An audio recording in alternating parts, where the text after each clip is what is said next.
Perkenalkan, kita dari LC76 kelompok 2, saya Chelsea. Saya Ellen. Dan saya Meta. Pada kesempatan kali ini, kami akan mewawancarai PT Tunggal Inti Kahuripan. Selamat menyaksikan. Sekarang kami akan mewawancarai Ibu Maria. Bagaimana Ibu menemukan passion di usaha ini?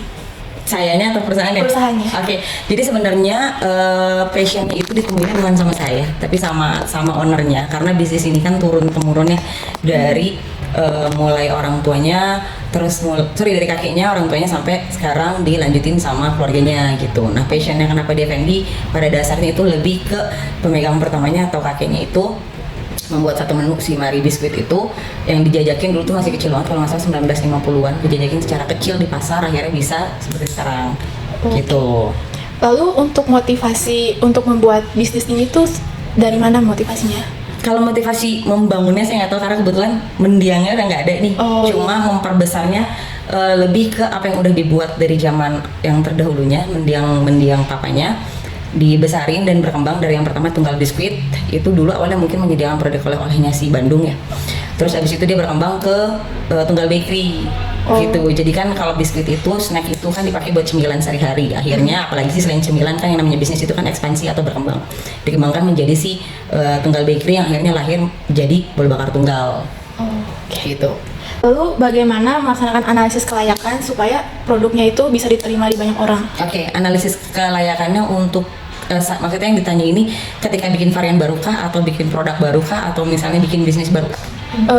Mungkin produk terus Oke. variasi juga bisa. Nah, karena ini bisnis juga udah lama dan ownernya juga pasti udah melihat ya, maksudnya semakin perkembangan zaman itu makin tinggi, makin pesat, udah gitu selera masyarakat juga kan fluktuatif. Jadi ada komunitas yang suka sama makanan klasik, ada komunitas yang suka makanan yang kekinian banget. Nah, semua itu digabungin. Yang pertama, si Tunggal Mari itu lebih ke klasik. Lebih ke klasik, kalau Tunggal Bakery lebih ke kehangatan keluarga. Nah, Bolu Bakar Tunggal itu yang lebih kekinian, tapi nggak ninggalin konsepnya. Kalau lihat dari Instagramnya, dia punya konsep yang klasik, warnanya coklat, terus dia nggak yang colorful gitu. Jadi ada unsur kekinian si Bolu Bakar Tunggalnya, ada varian rum butter dan lain-lain. Itu kan lebih kekinian, coklat, rum butter. Terus udah gitu kita punya juga yang lagi beredar, banyak orang suka tuh smoke beef. Terus udah gitu buah-buahan nggak boleh hilang gitu. Kita juga ada si strawberry, nanas. Itu kelayakannya tuh dilihat dari sejauh mana sih selama ini produk kita yang unggul di masyarakat gitu. Oke, untuk pertanyaan selanjutnya, bagaimana kriteria untuk memilih karyawan untuk bekerja di perusahaan ini? Oke, kriteria milih karyawan sebenarnya sama kayak semua perusahaan. Intinya yang pertama tuh telaten, karena bisnis F&B itu kan dinamis. Itu yang pertama. Kalau sisi karyawan dalamnya, nah kita ada yang untuk bagian luaran itu kayak di outletnya Bolu Bakar terutama, kriterianya adalah bisa upselling, terus udah gitu aktif, terus bukan yang bermalas-malasan gitu. Jadi bukan yang kerja hanya untuk kerja, tapi semua orang tuh emang udah ditanamin dari pertama kali interview.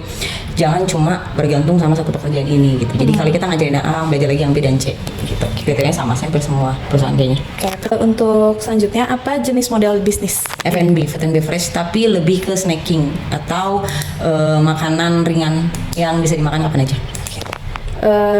Yang selanjutnya, siapa pesaing bisnis? Kalau pesaing bisnis pasti udah kelihatan di mana-mana, cuma saya nggak bisa sebutin namanya. Di sini banyak banget toko oleh-oleh yang menyediakan produk-produk yang mayoritas hampir sama, tapi mungkin kita beda jenis rasanya, beda variannya. Tapi kalau dibilang pesaing, dari dulu owner kami mengajarkan tidak ada pesaing sih, lebih ke ya beda aja karakternya gitu. Lalu gimana Ibu memprediksi masa depan tentang bisnis yang Ibu jalanin? Oke, kalau F&B itu salah satu bisnis yang nggak ada matinya. Kenapa? Karena dinamis, sosial media makin kencang. Jadi misalnya hari ini lagi beredar atau banyak banget yang mulai ngetek Bolu Bakar Tunggal, anggap lah ya. Terus udah gitu banyak yang ngetek dari produknya si Marinya juga segala macam, dan itu nggak mungkin semua orang akan bertahan di satu produk sampai beberapa tahun.